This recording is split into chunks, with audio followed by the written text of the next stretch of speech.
So today I would like to show you how to make a sourdough starter. I think sourdough starter is really important when you want to be self-sufficient or just if you want to make your own bread. And there is few reasons for this. First, you don't have to buy it in the shop. You don't have to buy baker's yeast.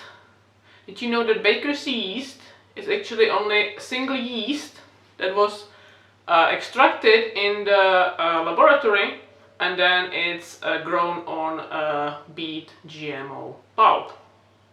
At least nowadays it's grown on GMO pulp, so I'm sure you don't want to eat that. Second reason is that the bacteria and yeasts that you make at home, you catch them from your environment, so it's more natural.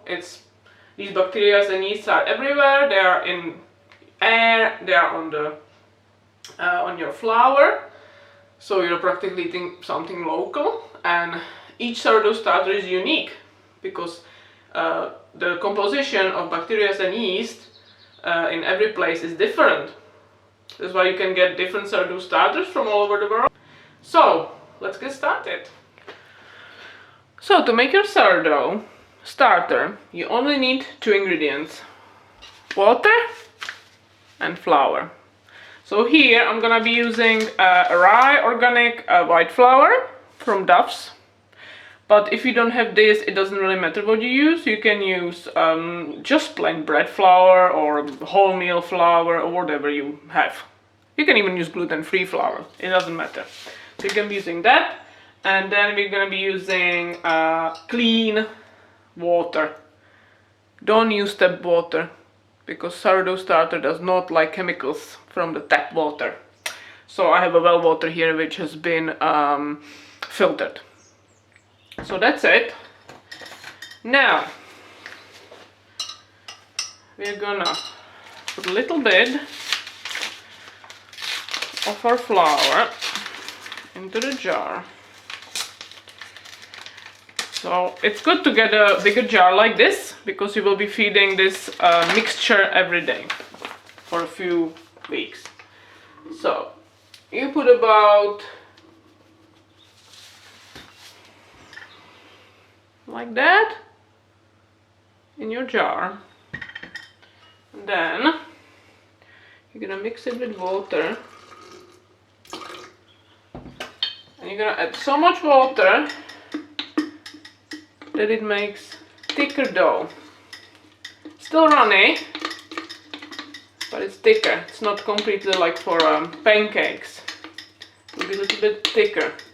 And the reason for it is that in my experience, it's easier for it to start ferment than when it's really watery. So this is too thick. I'm gonna add a little bit more water.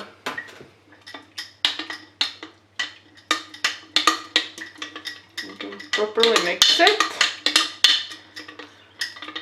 You don't want to have any lumps in there.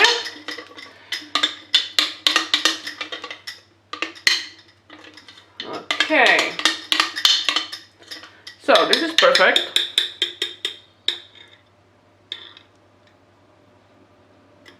If you can see it. Okay, it's a bit runny, not much. Bit runny, but not much. And now, when you have a jar without a lid, you just put something over it and secure it in place.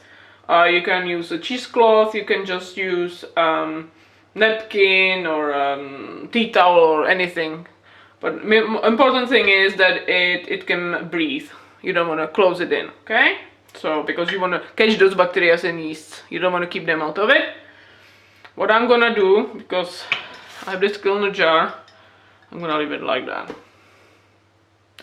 And now you're gonna put it somewhere warm. So the secret to be successful in making the starter is that you keep it at the same temperature all the time. It should be about 25 degrees. A little bit less doesn't matter, a little bit more but doesn't matter, but it should be consistent. It doesn't like when you go from 25 to when at night it's about 15. That's not gonna work, okay? So I'm gonna put this into my warmer oven above my range. You can try to put it next to radiator, somewhere warm.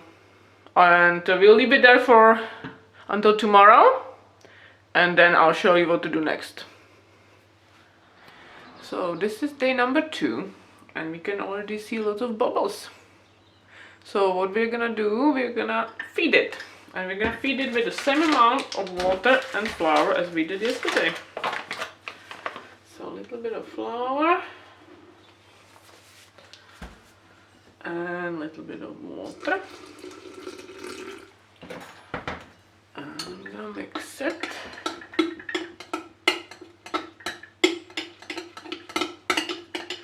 So again, the consistency should be thicker batter. This is too thin, so I'm gonna add a little bit more water.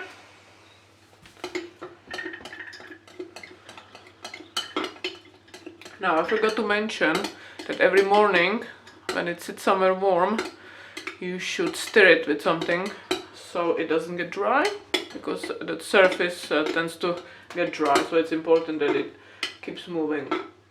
So we added more flour and water, and now we're gonna put it back. And you will be doing this every day from now on for 2 weeks. If you have if you get too high, then you can just take half of it away, just throw it and start adding more. And in 2 weeks you will have a nice starter. So I'll be back in a few days and show you the progress. So it has been 7 days now, and my starter was doing so well that I decided to try to bake something. And I baked bread and it worked very well.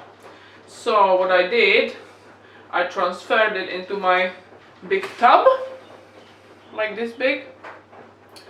And I added loads of flour and water. And this is how I keep it in the fridge from now on.